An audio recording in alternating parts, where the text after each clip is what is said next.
თუ გინდა იპოვო ნამდვილი სიყვარული, საკუთარ თავში გააღვიძე ჯერ ღმერთი, შემდეგ ნამდვილი სიყვარული და შემდეგ იპოვი და იცნობ სხვა ადამიანში ნამდვილ სიყვარულს. ისე არ გიყვარს შენი თავი, რომ ტოქსიკურ ურთიერთობებს ცნო და იზიდავ, უпростоრედ ეს გიზიდავს. ისეთ ფეკალიას ითმენ, რომელიც არ შეეფერება ღვთიურობას, ადამიანობას, კეთილშობილებას, ჯანმრთელ მდგომარეობას. როცა საკუთარი თავი არ გიყვარს, შენთან ცუდად მოქცევის საშუალებას აძლევ ადამიანს. ამის გამო ვერ გაფასებს ფასეულობას კარგავ. შენი ამ არაჯანსაღი მდგომარეობის გამო ჯანმრთელი მამაკაცის ან ქალის ნაცვლად ირჩევ ავადმყოფ ადამიანს. და ვერ პოულობ სიყვარულს, იმიტომ რომ შენში არ არის საკუთარი თავის სიყვარული. შენ ჯერ უნდა იპოვო საკუთარი თავი. მოდი ჯერ აქედან დავიწყოთ. ღმერთი უნდა იპოვოს შენს თავში, ამით გავაგრძელოთ. სიყვარულს იპოვნი ამის შემდეგ შენს თავში და შემდეგ მოყვას იცნობ. შენ ეხა მტერს ცნობ და მტერი გგონია მოყვასი და მტერთან შედიხარ ურთიერთობაში. არაჯანმრთელ ადამიანთან შედიხარ ურთიერთობაში, რადგან შენში არის არაჯანმრთელი. უსიყვარულო ადამიანთან შედიხარ კომუნიკაციაში, რადგან შენში არის უსიყვარულობა შენი თავის მიმართ. ფერიფერს ცნობს, მოდი ესეთ ენაზე გეტყვი. შენი არაჯანმრთელი მეორე არაჯანმრთელს გძნობს და ახლობელი გონია. აქ პარალელურად მუშაობს სორტირების მექანიკა. სორტირების მექანიკა რას გულისხმობს? წყალი ზეთში რომ გაურიო, ზეთი ზეთთან დალაგდება, წყალი წყალთან. შენც ესე ხარ. ფეკალია რომ გაქვს შიგნით, ფეკალიას ირჩევ. როგორც კი შენში გაიღვიძებს ღმერთი, როგორც კი შენ გაიღვიძებ, როგორც კი შენი თავის სიყვარული გაგიჩნდება ღმერთის სიყვარული, სხვა ადამიანების სიყვარული, შენ დაიწყებ საკუთარი თავის შეფასება, დაფასებას. უბრალოდ თამდაბლობაში დაფასებას. პატივისცემა გექნება საკუთარი თავის. მარსესა მე, როდესაც საკუთარი თავის პატივისცემა გექნება და სიყვარული, სხვა როგორც კი მოვა ფეკალიით შენთან, შენ ამ ფეკალიას უბრალოდ არ მიიღებ და ავტომატურად გადაახარისხებ საწყისშივე ჯანმრთელ და არაჯანმრთელ ადამიანებს და შეამჩნევ ჯანმრთელ ადამიანს. დღეს შენ ვერ ამჩნევ იმ ადამიანს, რომელიც სიყვარულს მოგცემს. შენ დღეს ამჩნევ ავადმყოფ ადამიანებს და არჩევანს აკეთებ მათზე და შემდეგ შესჯივლებ, რა ცუდია ის. საკუთარში კი არ იყურები, არჩევანს კი არ აფასებ შენსას, არამედ აფასებ გარეთ. ეს ცალკე შენი პრობლემაა. როდესაც ადამიანი მოვა და ფეკალიას გაგიკეთებს, თუნდაც წრილმანს, შენ ამას კი არ გადაყლაპავ და კი არ მიირთმევ და კი არ მოითმენ, არამედ ამას უკუაგდებ. რატომ ითმენენ ფეკალიას? იმიტომ რომ საკუთარი თავი არ უყვართ და საკუთარი თავის პატივისცემა არ გააჩნიათ. როცა შენში ღმერთი გაიღვიძებს, როცა შენ გაიღვიძებ და როცა შენი თავის სიყვარული გექნება თავმდაბლობაში საკმარისად, ავტომატურად გაფილტრავ ფეკალიას და განძს და არჩევანს გააკეთებ სწორად. დღეს ადამიანს საკუთარი თავის შეყვარება ჰგონია ეგოიზმი. მაგალითად, მე მიყვარს ჩემი თავი, თავზე ვევლები ჩემს თავს, სილამაზეს ვხედავ, მე ხომ მიყვარს ჩემი თავი, მაგრამ მაინც რატომ მოდიან ცუდი პარტნიორები? შენ ნარცისიზმი, ეგოიზმი გეშლება საკუთარი თავის სიყვარულში. შენ შენი თავი ისე უნდა გიყვარდეს, როგორც სხვა ადამიანი. ღმერთში უნდა იყო და იმაში უნდა იყო, რასაც გამთლიანებაში გასწავლი და ამ შემთხვევაში იქნები ადეკვატურ ბუნებრივ, თამდაბლურ, გლეხურ საკუთარი თავის სიყვარულში. და დღეს შენ არ ხარ საკუთარი თავის სიყვარულში. შენ დღეს თუნდაც სილამაზისთვის ჯანმრთელობას იზიანებ. იმის გამო რომ ვიღაცას მოეწონო, ტყავს იძრო, სულს კარგავ. შენ ეს გგონია საკუთარი თავის სიყვარული? არა, ეს არ არის საკუთარი თავის სიყვარული. ეს ეგოიზმი და ნარცისიზმია და საზოგადოებრივ აზრზე ჩამოკიდება. შენ უფლის აზრი უნდა გაინტერესებდეს და ეს არის საკუთარი თავის სიყვარული და სხვა ადამიანების სიყვარული ავტომატურად. შენ სანამ არ გაიღვიძებ და სანამ ღმერთთან არ მიხვალ, სანამ არ მიხვდები ვინ ხარ და რა გინდა, მაქამდე ვერაფერს ვერ ეწევი. დღეს ცალკე პრობლემა არის ადამიანების უმრავლესობამ არ იცის რა სურს. ადამიანების უმრავლესობა ფიქრობს, რომ კონკრეტულად რაღაც სურს. ის რაც გარედან ჩაუნერგეს რეკლამებში, ტრენდებში და ამ ყველაფერში, მაგრამ რეალობა აღმოჩნდება ხოლმე სხვა. ადამიანს გააბედნიერებს ერთი, მაგრამ აკეთებს მეორეს და იღებს ცუდ შედეგს. რატომ აკეთებს ამას? იმიტომ რომ გაღვიძებული არ არის და არ იცის ვინ არის და არ იცის რა უნდა. ფიქრობს ის უნდა, რაც ყველას უნდა და ყველას რა უნდა? ფული, ფიზიკური სიამოვნება, ცნობადობა, ის ეს, შენ რა გინდა? შენს ინდივიდუალურ პიროვნებაში კითხვა დაგისვამს? და კითხვა თუ დაგისვამს, განგიხორციელებია ეს? თუ გამოდმებით იმას ანხორციელებ, რასაც გარედან გეუბნებიან, რომ ესეთი უნდა იყო და ისეთი და ეს გაგაბედნიერებს. ამას რომ ანხორციელებ და გარეთ უსმენ, ეს გაგაბედნიერებს და ის გაგაბედნიერებს და საკუთარ ინდივიდუალიზმს რომ არ უღმავდები და რომ არ ეძიებ გიგები და შენ სულს რომ არ ეკითხები რა გვინდა ბოლოს და ბოლოს ჩვენ იმისთვის რომ ბედნიერი ვიყოთ ეს არის შენი ფუნდამენტური პრობლემა ყველაფერთან ერთად და შენ რომ არიცი შენ რა გინდა სხვისგან ხო საერთოდ არიცი რა გინდა შენ დღეს არიცი სხვისგან რა გინდა პარტნიორისგან რა გინდა არიცი რადგან შენ თავად არიცი რა გჭირდება იმიტომ რომ შენი თავი ამოხსნილი არ გაქვს და შენი თავის ამოხსნაში ვინ გეხმარება იცი ღმერთი გეხმარება ლოცვები მოყვასი ყველაფერი ის რასაც გამთლიანებაში გასწავლი ჰოროსკოპი კი არ გეხმარება და შავი მაგები და პირადი რუქა ღმერთი გეხმარება მარტო ღმერთმა იცის შენი ჭეშმარიტი ფარული პროტოკოლები რომელიც შენ გაგაფრთიანებს შეგაფრთიანებს ბედნიერება ღმერთს ეკუთვნის და ღმერთს აქვს ეს ცოდნა რომ მოგცეს და არა ასტროლოგებს შავმაგებს და ნუმეროლოგებს და ამ ყველას მაგრამ მაგდენი ცნობიერი არ ყოფნის გაიგე მაგდენი გაცნობიერება არ ყოფნის რობოტი ვითხარ რასაც გეუბნებიან იმას აკეთებ ამ ყველაფრის გათვალისწინებით რა ბედნიერებას ეძებ და რა სიყვარულს ეძებ დაივიწყე ბედნიერება და სიყვარული იმ პოზიციიდან რა პოზიციიდანაც შენ ეძებ და მივადექით ფუნდამენტს რატომ გხვდებიან დაბალ ვიბრაციული ადამიანები ურთიერთობაში შენ დაბალ ვიბრაციული ადამიანები კი არ გხვდებიან არამედ საწყისშივე ვერ ცნობ ფეკალიას რადგან შენ თავადაც ფეკალიაში ხარ ამიტომაც ვერ გძნობ სხვის ფეკალიას ისი არ ხარ გასუფთავებული რომ შენი შეგრძნებებით იგრძნოს სხვა ადამიანის დაბალ ვიბრაციული მდგომარეობა არ გაქვს შენი თავი ისე დამუშავებული გასუფთავებული გაცნობილი რომ ამოიცნო გარეთ ვინ არის და რა არის ამიტომ როდესაც შენთან ურთიერთობაში ცდილობს შემოვიდეს ფეკალიით სავსე ადამიანი შენ მისი ყროლის სუნს ვერ გძნობ რადგან საკუთარი ყროლის სუნით გადაფარულია შენი ცხვირის რეცეპტორები მოდი გასაგები რომ იყოს მარტივ მაგალითს მოვიყვან ხომ გქონია რომ გარკვეული ფიზიკური აქტივობა გააკეთე ან თაში იყავი ან ირბინე ან რაღაც ითამაშე და გაუფლიანდი და ოფრს სუნი ახასიათებს შემდეგ ეს ოფრის სუნი შენთვის იყო ბუნებრივი იმ მომენტში ხომ ესეა მაგრამ როგორც კი წყალი გადაივლე და ამ გაურეცხელ მაისურს დასუნე უცებ შეგძრა რა ცუდი სუნი ქონია შენს მაისურს მაგამდე ვერ გძნობდი სანამ არ დაიბანე რატომ ვერ გძნობდი დაბანამდე საკუთარი ოფრის სუნს იმიტომ რომ შენს დასრული იყავი და სხვაობას ვერ ამჩნევდი და ნახე სად მივდივარ როგორც კი შენ იწყებ გასუფთავებას ღმერთთან მისვლას იმ ყველაფერს რასაც გამთლიანებაში გასწავლი შენ ამჩნევ მეორე ადამიანში ფეკალიას და აღარ იწყებ მასთან ურთიერთობაში შესვლას და ავტომატურად ამჩნევ კეთილშობილს და ფეკალიით სავსეს საწყისშივე და შენ ამას ვერ ამჩნევ რატომ იმიტომ რომ გარეგნული ეტიკეტებით ურთიერთობ და შენშიც საკმარის ფეკალიებია შენ თავად ხარ ტოქსიკური შენ თავად ხარ სუნიანი და ვერ გძნობ სხვა ადამიანის აკროლებულ სუნს რომ ყისირად დისტანცირდე ვერც სუფთა ადამიანის სუნს ვერ გძნობ მაშსადამე ავტომატურად ამიტომაც არის რომ საწყისშივე ვერ ხვდები ადამიანი ვინ არის და მე აღმოაჩენ რომ თურმე ტოქსიკური ყოფილა კითხვა დასვი რატომ გააკეთე ეს არჩევანი რამ გაგაკეთებინა ეს არჩევანი საწყისშივე და რატომ ვერ შეამჩნიე იმიტომ რომ შენ თავად ხარ დასამუშავებელი და შემდეგ ამბობთ ხოლმე რომ თავიდან კარგი იყო და შემდეგ აღმოჩნდა დაბალ ვიბრაციული თავიდან კი არ იყო კარგი ის ყოველთვის ისეთი იყო უბრალოდ შენ არ გეყო სისუფთავე რომ ეს დაგენახა შენ არ გეყო შენი თავის სიყვარული რომ ეს დაგენახა არ გეყო ღმერთი არ გეყო შიგნით ძალა არ გეყო რომ ეს ყველაფერი დაგენახა ამიტომ ჯერ ურთიერთობა კი არა საკუთარი თავი გააღვიძე ღმერთში და შემდეგ ურთიერთობა დღეს მამაკაცების და ქალების 99% არის ავად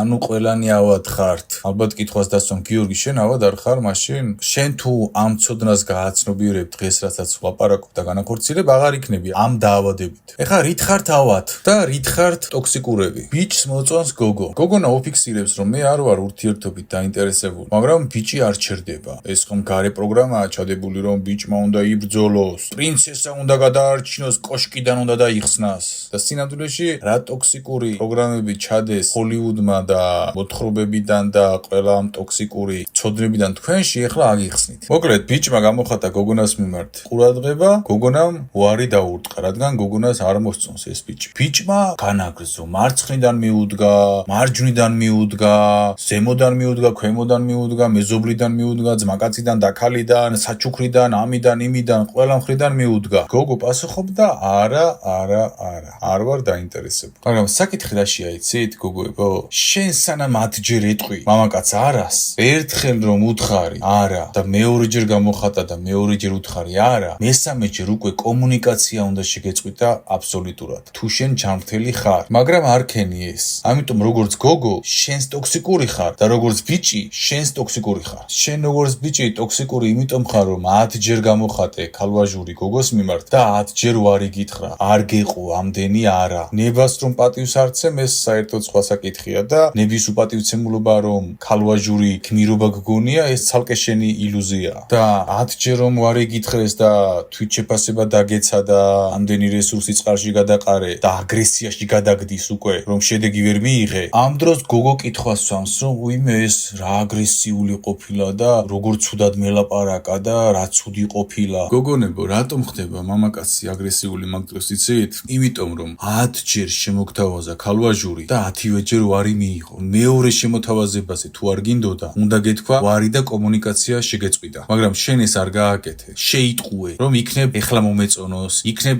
ეხლა მომეწონოს, ან აქ მომეწონოს, ან იქ მომეწონოს. შენ 10 ჯერ კი არ უნდა გეთქვა ვარი, არამედ ერთხელ უნდა გეთქვა ვარი. მეორე ჯერ რომ შემოგთავაზებდა, მეორე ჯერ უნდა დაფიქრებულიყავი, გინდა თუ არა, თუ გენდომებოდა, გეთქვა კი და შეხვედროდი პაემანზე, ან თანხმობა გაგეცხადებია, ან მეორეზევე გეთქვა არა და უნდა შეგეწყვიტა კომუნიკაცია. ჯანმრთელი ქალი აკეთებს ამას, რატომ იცი? ჯანმრთელი ქალი აცნობიერებს, რომ თუ ადამიანს ორჯერ უთხრა არა და ამის მიუხედავად მამაკაცი გამოხატავს ყურადღებას და აქტიურობას 10 ჯერ, 20 ჯერ, ეს იმ მამაკაცში იმის ნიშანია, რომ იმ მამაკაცს აქვს სერიოზული პრობლემები, პირადი სივრცის პატივისცემის, საკუთარი თავის პატივისცემის, ნების პატივისცემის და დილამდე შემიძლია გელაპარაკო რა მანიაკალურ მდგომარეობაშია ის მამაკაცი. და შენ ესეთ მამაკაცს 10 ჯერ და 20 ჯერ გამოახატინებ ყურადღებას. და მერე გიკვირს, რატომ იქცევა ფსიქოპატივით ის მამაკაცი შენთან მიმართებაში. ამ ნაგავში ცურავ. რატომ იცი? შენ თავადაც ამ მდგომარეობაში ხარ და ამიტომ ამ მახინჯით ცხოვრობთ კაცები და ქალები. ქალები ცხოვრობენ იმ მახინჯით, რომ მამაკაცმა უნდა მოინადიროს და კაცები ცხოვრობენ იმ მახინჯით, რომ ქალი უნდა მოინადიროს. ჰოლივუდის შაუბნელი პროდიუსერების მიერ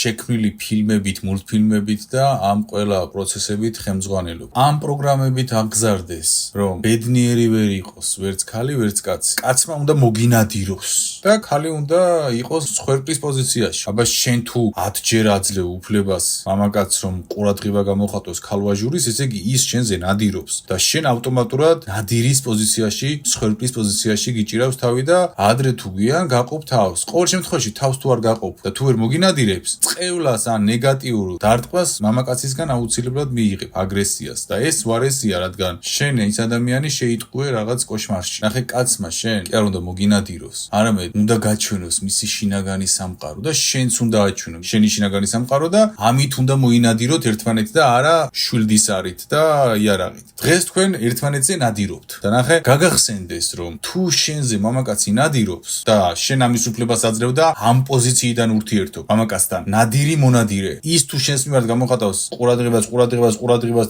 და შენ დამკვირვებელი ხარ, ანუ ნადირი ხარ და ის მონადირე. გაგახსენდეს, რომ მონადირე ყოველთვის ჭამს მის მსხვერპლს.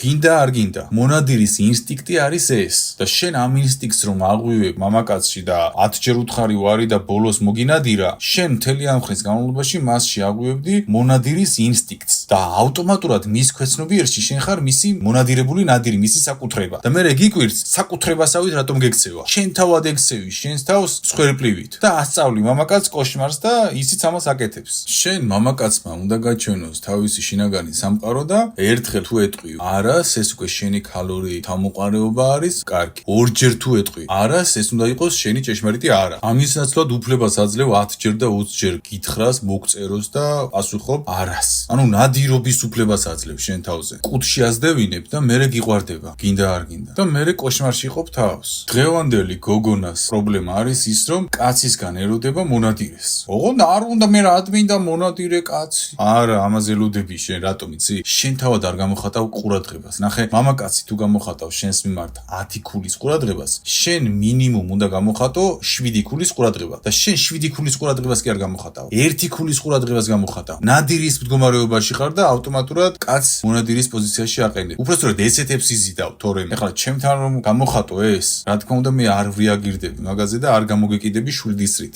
იმიტომ რომ მე მსხვერპლს კი არ ვეძებ, მე ვეძებ ნამდვილ ქალს, რომელიც ჩემს გვერდით დადგება. თქვენ დღეს ეძებთ ფსიქოპატებს და პოულებთ ფსიქოპატებს. ჯანმრთელ მამაკაცებს ვერ პოულობთ თქვენ. მაგალითად, ეხლა კარგმა ბიჭმა რომ დაიწყოს შენთან კომუნიკაცია, შენ მისგან ელოდები ერთხელ ეტყვი ვარს, ორჯერ ეტყვი ვარს, 10ჯერ ეტყვი ვარს და შენ გონია ეს სიყვარული და ეს რაღაც გგონია, რომელი თავმოყვარე მამაკაცი, რომელი ჯანმრთელი ადამიანი, რომელი ნების პატივისცემის მქონე ადამიანი, რომელი გააკეთებს მაგას, არ გააკეთებს და რა გენდერულ თანასწორობაზე ლაპარაკობთ კიდე საერთოდ. აი ისეთ აჯამსანდალში ხართ, რომ მამაზეციერი ვეღარ გშველით. იმდენად არაჯანსაღად ხართ ყველაფერში, კაცის და ქალიც, რომ ბედნიერებას ფიზიკურად ვერ პოულობთ და ვერ იპოვით ამ მდგომარეობიდან. ერთმანეთში ზრდით ფსიქოპატებს. ქალი კაცში ზრდის ფსიქოპატს, ელოდება კაცისგან 10ჯერ და 20ჯერ, როდის გამოხატავს კაცი ყურადღებას და კაციც არ ნაკლებს და ამას აკეთებს. ანუ ქალის ბრალი კი არა, ან კაცის ბრალი კი არა, ორივეს ბრალია, რომ არაჯანმრთელს ელოდებით ერთმანეთისგან და აკეთებთ ერთმანეთთან. სხვა რამეებს რომ აკეთებთ, ეგ კიდე ცალკე საკითხია. ვერასოდეს ვერ იპოვით თქვენ ჯანმრთელ ურთიერთობას, სიყვარულს, სანამ ჯანმრთელში არ გადახვალთ, სანამ თანაბრად არ დაიწყებთ სასახლის შენებას ერთად. იცით რას ნიშნავს სასახლის ერთად აშენება? შენც რომ დებ აგურს და ისიც ყურადღებაში, ფინანსებში, ყველაფერში. შენ გენდერულად თანასწორად უგრძნობ თავს და ყველა ადამიანი თანასწორია, ქალიც და კაციც, ამას არც განვიხილავ. თუ უგრძნობ თავს გენდერულად თანასწორად, შენც უნდა დებდე აგურს და ისიც და ერთად უნდა აშენებდეთ სახლს. მე და შენ კი არა, ჩვენ უნდა იყოს, ჩვენ. რომელიც ჩვენ არის ერთი მითხარი ურთიერთობაში. არანაირი ჩვენ არ არის ურთიერთობაში. გოგო, შენ არ დებ შენ წილ აგურს. მამაკაცო, შენ არ დებ შენ ჯანმრთელ წილ აგურს. შენ დებ რაღაც აგურებს აშენებ და შენ თვითონ აშენებ რაღაც ციხესიმაგრეს. და მე ამ გალიაში გამოკეტვა გინდა ქალის. რადგან თავად არაუშენებია შენთან ერთად ეს ციხესიმაგრე. 20ჯერ გამოგახატინა ყურადღება, ყველაფერი შენ გაგაკეთებინა. საკუთარი ოთახიც კი არ მოაწყო ამ შენობაში, რაც ერთად ურთიერთობის დროს აგებდით. ის ამ მდგომარეობაშია, შენ ამ მდგომარეობაში ხარ და მაგიტომ ხართ ამ დღეში. ყველაფერს რომ თავი დავანებო. შენ თუ გრამითაც კი გძნობ, რომ ფემინიზმთან ახლოს ხარ, ან თანაბარი ხარ მამაკაცის, შენთან მამაკაცს 10ჯერ არ უნდა გქონდეს ყურადღება გამონახატი და მერე შენაყვარები არ უნდა გყავდეს ეს მამაკაცი. ანუ შენც უნდა გქონდეს ყურადღება გამონახატი 8 ქულა, 10 ქულა მამაკაც. 8 ქულა შენ, 10 ქულა მამაკაც. ხოლო მამაკაცი თუ 10 ქულას გამოხატავს აქტიურობას და შენ -1-ს და მერე გიყვარდება, რა გენდერულ თანასწორობაზე ლაპარაკობ, რაზე ლაპარაკობ საერთოდ და მერე რატომ გიკვირს, როცა როგორც ნივთს ისე გექცევიან, შენ თავად ექცევი, შენ თავს როგორც ნივთს ისე. ნივთი ვიქნები, აბა რა ვიქნები? ეხლა მე რომ გოგო ვიყო და მოვიდეს ვიღაც ბიჭი პირველ პაემანზე, გადამიხადა ფული, მერე რაღაცეები მაჩუქა, მერე გამოხატავს ყურადღებას. მე ფაქტობრივად არაფერს ვაკეთებ. ნივთი ვარ, აბა ვინ ვარ მაგ დროს. და მერე გიკვირს ნივთივით რატომ გექცევა? იმიტომ გექცევა ნივთივით, რომ შენ თავად ექცევი, შენ თავს ნივთივით. ელემენტარული თავმოყვარეობა არ გაგაჩნია და გგონია ეს არის ქალური რაღაც. ქალური რაღაც კი არ არის, თავმოყვარეობა არ გაქვს. ვიღაც მოდის და რაღაც ყურადღებებს გამოგიხატავს და ქალვაჟური გგონია ეს. და თან გენდერულ თანასწორობაზე გაქვს ამბიცია. ვიღაც არის და მოდის და თავზე ყვება და ყურადღებას გამოხატავს და შენ არ გამოხატავ. როგორც ნივთს ისე ყიდულობს და როგორც ნივთს ისე გექცევა შემდეგ. და თავისუფალი და თანამედროვე და გენდერულ თანასწორი და რაღაც გგონია. სიზმარში ხარ და არც მამაკაცის თანასწორი ხარ მაგ მდგომარეობაში რომ ხარ. ისე თანასწორი ხარ, მაგრამ მაგ მდგომარეობაში რომ ხარ, ვერ ხარ შენ მამაკაცის თანასწორი. და შენ როგორც მამაკაცი ამას რომ აკეთებ, არც ღირსეული ქალის ღირსი ხარ და ერთმანეთის ღირსი ხართ. ერთმანეთს იმსახურებ, ამიტომ აუბედურებთ ერთმანეთს. და ნახე 10ჯერ რომ უთხარი, არა. ის ხომ ფსიქოპატის მდგომარეობაშია და არ გააჩნია ნების პატივისცემა. შენ იცი ნების პატივისცემა რა არის ამ სამყაროში? ნების პატივისცემა არის უპირველესი, რომელსაც პატივს უნდა სცემდე. და შენ თავადაც კი არ გაგაჩნია საკუთარი ნების პატივისცემა. რადგან 10ჯერ ათქმევინე ვიღაც ადამიანს არ მინდაო. ის კი არა რომ მეორეზე კომუნიკაციაში გეწყვიტა, არა. 10ჯერ უპასუხე, არა. საკუთარ ნებასაც კი პატივს არცემ. ის ხომ არცემს და არცემს შენს ნებას პატივს და საერთოდ შენი ნება კლოუნადად გაქვს გადაქცეული. შენი ნება იცი როგორი უნდა იყოს? ადამიანს ერთხელ რომ მეუბნები არას და რომ ვერ იგებს, მეორეჯერ რომ დაუფიქსირებ არას, მესამეჯერ უკვე აღარ უნდა უფიქსირებდი არას, ისე უნდა ცემდე შენს ნებას პატივს. და შენ 20ჯერ აფიქსირებ არას და 21-ჯერ გტეხავენ და შენი ნება უნიტაზში ირეცხება. ამიტომაც ვერ ხარ მერე ბედნიერი ყველაფერთან ერთად. საკუთარ ნებას რეცხავ უნიტაზში. ბოლოს და ბოლოს წვეთი ხრեց ქვას და შენი ნება რაღა გახდა, ხო? როცა ესე უდიერ ბერად ექცევი მას. მერე ბიჭებო, სექსის მონები ხართ. სექსის მონობაში იმყოფებით პირდაპირ მნიშვნელობით. ქალებიც სექსის მონობის გამრცველებლები არიან. რა კუთხით? დღევანდელი ქალები ისე იცმევენ, რომ ყველას თავის აქ ვისაც გინდათ, რაც გინდათ ჩაიცვით. მე არავის არ განვიხილავ, რატო გაცვია ის, რატომ გაცვია ის. უბრალოდ ფაქტებს აღწერ. ქალი ისე იცმევს დღეს, რომ მამაკაცის სექსის მონობას აძლიერებს. ქალს ეს არც უნდა. ეს გარე პროგრამები არის. გარე პროგრამები გმართავენ თქვენ. კაცის სექსის მონად აქციეს, ქალის სექსის მონის სურვილის გამძლიერებლად. თავისი ჩაცმულობიდან გამომდინარე. დღეს ქალმა აღარ იცის რა გაიხადოს. ყველაფერი უნდა გაიხადოს, მაგრამ აღარ იცის რა გაიხადოს. ტყავს გაიხდი და უბრალოდ ვეღარ იხდის ტყავს. აზრი არ აქვს. და ეს გახდა შეფუთულია ლამაზად. მაგალითად, ნახეთ რა ლამაზი შორტი ვიყიდე და მოატრიალებს, უკანას გამობზიკავს და ვითომ შორტზე გელაპარაკება და შორტი კი არა, საცვალი აცვია, სოციალურ მედიაში აქვეყნებს. ან ნახეთ რა ლამაზი ფონია და 3/4 ამოღებული მკერდია კადრში. და ესეთი იაფასიანი ტრიუკებით სავსეა ინტერნეტი და ხალხი და ეწყდება. ეს ცალკე წახმაგია. დღეს მამაკაცი სექსის მონა და სექსის მონობაში იმყოფება და ამ სექსის მონობიდან სექსი მართავს მამაკაცს. მომიტევე, სექსი თუ გმართავს, შენზე ითქმება მამაკაცი. მამაკაცი კი არა, უბრალოდ მამას კაცს გულისხმობს. მამაში იცი ვის გულისხმობს? მამა ღმერთს. მაშინ სადამე შენ თუ სექსის მონა ხარ, მამას კაცი ხარ? კითხვა დასვი. ანუ მამაკაცი ხარ? და სექსის მონა რომ ხარ, მამას კაცი ვერ ხარ და მამას კაცი რომ ვერ ხარ, რომანტიკაც არ გაქვს. ეხლა ალბათ კითხვას დასვამ, რომანტიკა როგორ არ მაქვს? შენ აგიხსნი რა არის რომანტიკა და აგიხსნი რაც შენ გონია რომანტიკა, ის რომ უბრალოდ ილუზია. ნებისმიერი ქალი გამოკითხე და ნებისმიერი ქალი გიპასუხებს, დღეს მამაკაცებს რომანტიკა აკლიათ. და შემდეგ იგივე ქალები გამოკითხეთ და აღმოაჩენთ, რომ უამრავ მამაკაცს მათზე ცეცხლი აქვს დანანთები, უამრავ მამაკაცს უამრავი ვარდებით მოფენილი გარემო აქვს შენაქმნელი. ანუ ის ყველაფერი განაკეთები აქვს მამაკაცს მასთან მიმართებაში, რაც გარედან გაჩვენეს, რომ ეს არის რომანტიკა, მაგრამ ქალს მაინც შიგნით შეგრძნება აქვს, რომ მამაკაცი არ არის რომანტიული დღეს. რატო იცი? იმიტომ რომ ის ყველაფერი რაც შენ გაჩვენეს და უჩოქე, იქ ყვავილებით მოუფინე, კიბით ადი თუ ამწეკრანით ადი თუ სხვა დანარჩენი, არ არის რომანტიკა. ეს არის გარეგნული რომანტიზმის პლაცებო ჩანაცვლება, რომელსაც არ აქვს ძალა. შენ რომანტიკა გუნია სანთლების დანთება ღამის შუქზე და ოთახში ვარდების მოფენა. და ეს ყველაფერი რაც თავში მოგდის რომანტიკასთან მიმართებაში. სინამდვილეში რომანტიკა არის სიღრმე. ეხლა კარგად გააცნობიერე რას გეუბნები. ქალს თვალებში რომ ჩახედავ, შეძლო მისი სულის და სიღრმის დანახვა, აღქმა, ზედაპირზე გამოტანა და ამ ყველაფრის წარმოჩენა მასთან მიმართებაში. შემდეგ მის სულში მღერას იწყებ, ღიღინს. რომანტიკა არის შენი სიღრმის აღქმა სხვა ადამიანში და არა გარეგნული მოქმედებები, ვარდების მოფენა და ეს ყველაფერი. და ეხლა სად მივდივარ? შენ დღეს რომანტიული ვერ ხარ. რატომ იცი? იმიტომ რომ სექსის მონა ხარ, ხორციელის მონა ხარ, ძუძუებს ვერ გაცდი და ძუძუების მიღმა ვერაფერს ვერ ხედავ, სიღრმეში ვერ ჩადიხარ და ვერ ხედავ ქალის სიღრმეს და ქალის ვერ გძნობს შენგან რომანტიკას და ამიტომ დღეს ქალები დამსჭეული არიან რომანტიზმში. თუმცაღა უამრავი რომანტიული მოქმედებები აქვს თქვენგან ნანახი და ნაგრძნობი, მაგრამ დამსჭეულები არიან, რადგან ნამდვილ რომანტიკას ვერ გძნობენ. შენ სექსი რომ გმართავს, ვერ ხედავ სიღრმეს. მარტივად აგიხსნით. მე ეხლა დიდი ხანია სექსისგან თავს ვიკავებ, წლებია. ეხლა უკვე თავს ვიკავებ, კერძზე რომ არ შევხედო და სექსუალურ ადგილებზე. და რაც უფრო ამას ვაკეთებ, მით უფრო ვხედავ ქალის სიღრმეს.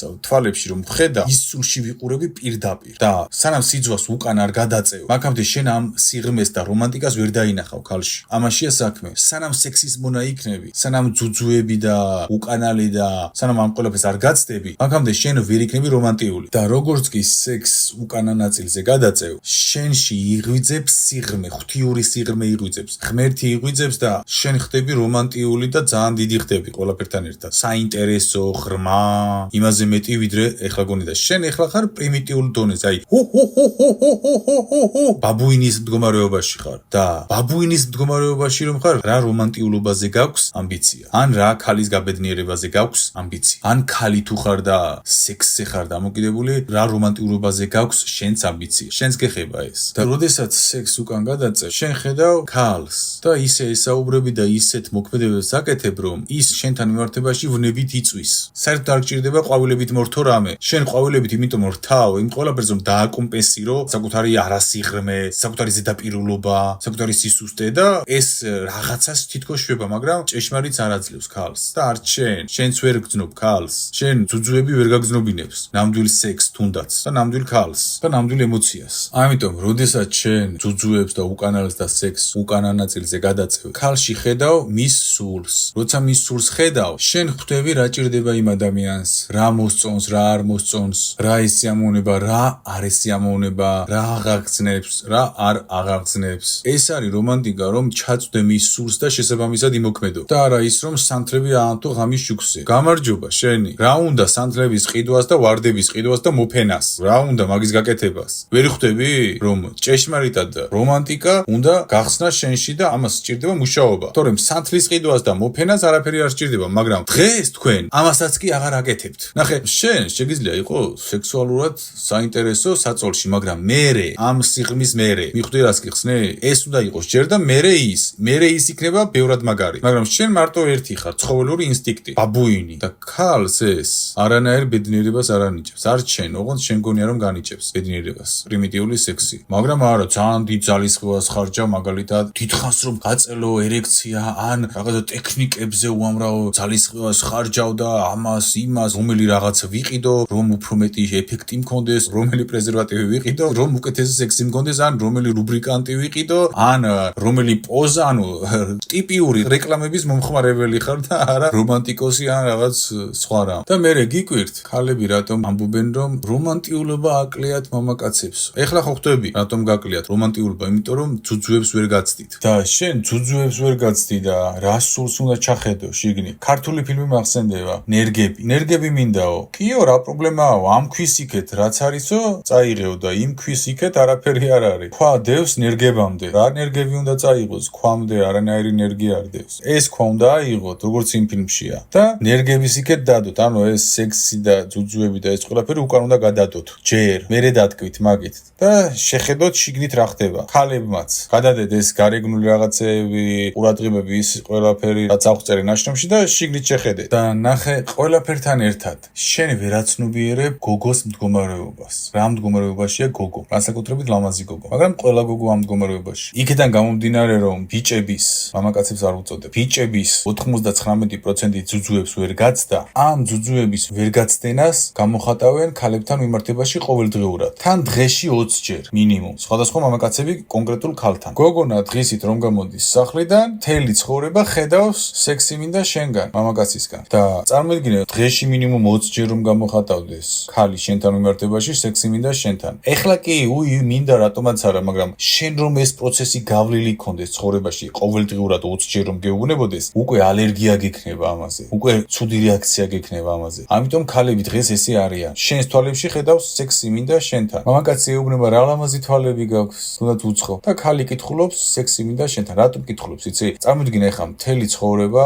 თქვათ 25 წლის თუ არის, სადღაც 200,000 ჯერ ნათქვამი აქვს მამაკაც სექსი მინდა შენთან ესეთი კომპლიმენტებით. და 200,000 ჯერ რომ შენზე ნათქვამი აქვს ვიღაცას რაღაც. შენ უკვე მის აზრებს კითხულობს, ზურგიდან ხედავს ქალი თუ ვინმე მის უკანალს შეხედავს. ყველა ქალი დამიტანხმება. ისეთი ინსტინქტები აქვს გამომუშავებული. და შენ გგონია შენ იღბულად ელაპარაკები რაღაცას. გავარჯიშებულია ამაში. ჯერ აქედან დავიწყოთ და მე ყელამდეა ამაში. თუ გინდა რომ გოგოს შეაყვარო თავი, მარტივია, უბრალოდ გამორთე სექსი. ოღონდ მართლა უნდა გამორთო სექსი. და შეძლებ მისი სულის დანახვას და ის ამას მოწყურებულია როგორც უდაბნოში მწყურვალი ადამიანი. მაგრამ მექალთანეები ამას ხელოვნურად აკეთებენ, ვითომ არ აინტერესებს სექსუალურად და ვითომ სული აინტერესებს და ბევრი ქალი ამ მახეს ეგება. რადგან ბევრი მექალთანე ამ დამშეულობას იყენებს ქალში. და თვალებში გაწერია სექსი მინდა შენთან და ელაპარაკები რომანტიკაზე. და შენ მე200,000 მე1 ხარ, რომელიც მიადგა და უთხრა სექსი მინდა შენთან და რა თქმა უნდა შენი არ ჯერავს და თან შენ რომანტიკასაც ვერ გძნობს. იმიტომ რომ ძუძუებია შენს თვალებში. სექსი გმართავს, სექსის მონახარ. ამიტომ სანამ ძუძუები და სექსი გმართავთ, მაქამდე ვერც რომანტიულები იქნებით, ვერც ჯანმრთელი ურთიერთობის პონა შეძლებ, ვერც ქალს გააბედნიერებთ და ვერც ქალი გააბედნიერებს მამაკაცს. სანამ ქალიც საკუთარ ამ სისუსტეებს არ დათმობს. ეხლა დაუბრუნდები, ერთხელ უთხარიო არა, ორჯერ უთხარი არა, მე20 ჯერ უთხარი არა და 21-ზე შეგიყვარდა. აი კიდევ ქალი რატომ აკეთებს ამას? რომ ამდენჯერ ეუბნება არას და მოლოდინი აქვს რომ მამაკაცი შეიცვლება. ქალი არას, იმიტომ მეუბნება ამდენჯერ რომ იმედი აქვს რომ რაღაცა შეიძლება ამ ადამიანში 2 დღეში, 1 თვეში, რამდენიმე თვეში და იქნებ სხვანაირად დამიწყოს საუბარი, იქნებ ჩემს სურს შეხედოს, იქნებ მეტი ნდობა მოიპოვო და ეს ცალკე შეცდომა. შენ ერთხელ თუ მიხვდი რომ ეს ადამიანი შენი არ არის, მეორეჯერ თუ უთხარი ვარი, მესამეჯერ უკვე უნდა შეწყვიტო კომუნიკაცია და რატო? ის ადამიანი, რომელმაც გამოხატა კონკრეტული თვისებები და შენთვის მიუღებელია, მოვიდა, გავიდა ერთი კვირა და ისევ მოგიბრუნდა, ის ერთ კვირაში არ შეიძლება, არც ერთ თვეში და არც ერთ წელში და საერთოდ არ შეიძლება თუ მან ეს ფუნდამენტი არ გაიარა და რა ფუნდამენტი? ადამიანი რომ შეიცვალოს, ამისთვის მისი მთლიანი სტრუქტურა, პიროვნება უნდა ჩამოიშალოს. ადამიანი გავს შენობას, რომელიც დგას ბოძებზე, თვისებებზე, ჩვევებზე და მთლიან იმ პროცედურებზე, რასაც წარმოადგენს. ის რომ შეიცვალოს, მან უნდა გაიაროს დიდი ტკივილები, ანუ ის ბოძები უნდა ჩამოინგრეს, მთლიანი შენობა უნდა ჩამოინგრეს. შემდეგ თავიდან უნდა ააშენოს ამ ადამიანმა ახალი შენობა თავისი პიროვნების სახით. და ეს რომ მოხდეს, მას ურთიერთობისთვის კი არ უნდა ეცალოს. საკუთარ თავს უნდა უთმობდეს დიდ დროს და ამას სჭირდება დრო და მუშაობა და კოლოსალური ტკივილების და სირთულის გავლა სჭირდება. და შენ ისეთ უმეცრებაში ხარ რომ ფიქრობ რომ წავიდა და ერთ კვირაში შეიცვლება. არ ყოფნის ინტელექტი რომ მიხვდე ამას ყველაფერთან ერთად. და ამას რატომ აკეთებ, იცით? შენ გაქვს იმის ამბიცია რომ შენ შეცვლი მამაკაცს. ნახე, შენ ამის ფუნქცია გაქვს რომ მამაკაცი განავითარო უკეთესობისკენ. კი არ შეცვალო, განავითარო უკეთესობისკენ. ნახე, სხვაობაა შეცვლასა და განავითარო უკეთესობისკენ. შენ დღეს როგორც ქალი უამრავ დამცირებას, ძალადობას, ნეგატივს ითმენ იმ იმედით რომ შეცვლი მამაკაცს. რადგან ეს ჩაგინერგეს რომ მამაკაცი უნდა შეცვალო. აი პროგრამაში გაქვს ჩაშენებული ხელოვნურად რომ მამაკაცი უნდა შეცვალო. ეს ყველაფერი რაც ჩაშენებული გაქვს ხელოვნურად, იმისთვის არის რომ ბედნიერი ვერ იყო. ნახე, შენ როგორც ქალს, შენი ფუნდამენტური დანიშნულება არის განავითარო მამაკაცი კი არ შეცვალო. განავითარო მამაკაცი უკეთესობისკენ. მაშინ, როდესაც უკვე აწყობილი გაქვთ ურთიერთობა, როგორც კი ერთმანეთს გაუგეთ. ვერ უგებთ ერთმანეთს და მერე ააწყობ კი არა, ჯერ ერთმანეთს უნდა გაუგოთ და შემდეგ შეძლებ მის განვითარებას, შეცვლას კი არა, განვითარებას, უკეთესობისკენ. შენ დღეს უკუღმა აკეთებ ამას. შენ ფიქრობ რომ მამაკაცი უნდა შეცვალო. არა, შენ მამაკაცთან ჯერ უნდა გამოძებნო საერთო ენა, უნდა დასაბუთდე იმაში რომ შენიანია, ერთი საერთო მიზანი გაქვთ, ერთი საერთო გეგმა გაქვთ და შემდეგ უნდა შეუწყო ხელი გახდეს უკეთესი. კი არ უნდა შეცვალო. იმიტომ რომ გიმეორებ შენ რომ ვინმე შეცვალო, ჯერ ამის უფლება არ გაქვს. ის ადამიანი მთლიანად უნდა ჩამოიშალოს და იმ ადამიანის ნების გარეშე ამას ვერ იზამ და მას თუ არ უნდა ეს და ასე შემდეგ და ეს საქმე თავად იმ ადამიანმა უნდა გააკეთოს. ადამიანის ცვლილება თავად იმ ადამიანმა უნდა გააკეთოს. შენ დღეს არასწორად იქცევი ამაშიც. და ამიტომ დღეს ადამიანები უამრავ ძალადობებს, ტკივილებს ითმენენ რომ მე შევცვლი მას. შენის კი არ უნდა შეცვალო, შენ მასთან საერთო ენა უნდა გამოგეძებნა ჯერ და შემდეგ მონაწილეობა მიგეღო მის განვითარებაში უკეთესობისკენ. და არა ის რომ მას არაფრის კეთება არ უნდა, საერთოდ ვერ უგებდით თავიდან, არაფერს არ ცვლის და ცდილობ შეცვალო. ამას აკეთებ დღეს თქვენ. რადგან ეს მახინჯი პროგრამები ჩაგიდეს თქვენ, რომ ყველა იყოს უბედური, იმიტომ რომ შენ თუ უბედური იქნები, ბნელები ამით გამოიკვებებიან. და დღეს შენ რას აკეთებ? მოდის შენთან მამაკაცი გამოხატავს ყურადღებას, ეუბნები არას. არ მოგწონს. 20-ჯერ ათქმევინე არა და 21 ცდილობაზე უკვე სტოკჰოლმის სინდრომი დაგემართა, კი არ შეგიყვარდა. შემდეგ შედიხარ ურთიერთობაში და ფიქრობ რომ უნდა შეცვალო. ანუ ვერ უგებ და ფიქრობ რომ უნდა შეცვალო. სტოკჰოლმის სინდრომით ხარ და ამ სინდრომიდან ცდილობ შეცვალო. იმის ნაცვლად რომ გააცნობე რომ კი არ უნდა შეცვალო. ჯერ შენ უნდა გქონოდა თავიდანვე მოწონება, ინტერესი. თანაბრად უნდა აგეშენებიათ ერთად სასახლე. შემდეგ ის კი არ უნდა შეგეცვალა, არამედ მისი კარგი თვისებები განგევითარებია და ყოფილიყავი ბედნიერი. და ყველაფერი მიდის ერთთან. არ იცით ვინ ხართ, არ იცით რა გინდათ, არ იცით თქვენი ფუნქციები, არ გაქვთ საკუთარი თავის პატივისცემა, გაგვიძებული არ გყავთ ღმერთის შიგნით და აქედან გამომდინარე, მთლიანი თქვენი ჯაჭვი ვითარდება არაჯანსაღად. ვერაფერს ვერ ხვდებით. ღმერთი ვერ გეუბნებათ სიმართლეს შიგნით. ყველაფერს მივყავართ ღმერთამდე ბოლოს. შენში გაგვიძებული ღმერთამდე. ამიტომ თუ გინდა იყო სიყვარულში, გააღვიძე შენში ღმერთი, სიყვარული გააღვიძე შენში და დაალაგდება ის ყველაფერი, რაც აქ აღწერე. რა შეცდომებსაც თქვენ უშვებთ. ბედნიერებას გისურვებთ ყველას. ურთიერთ გაგებას, თანაგზნობას, სიყვარულს, ქალვაჟურ ბედნიერებას. უფალმა დაგიფაროთ ყველა, უფალმა დაგვიფაროს ყველა. ჯანი ფარი მშვიდი მოგცეს გულში. ამინ, ამინ, ამინ.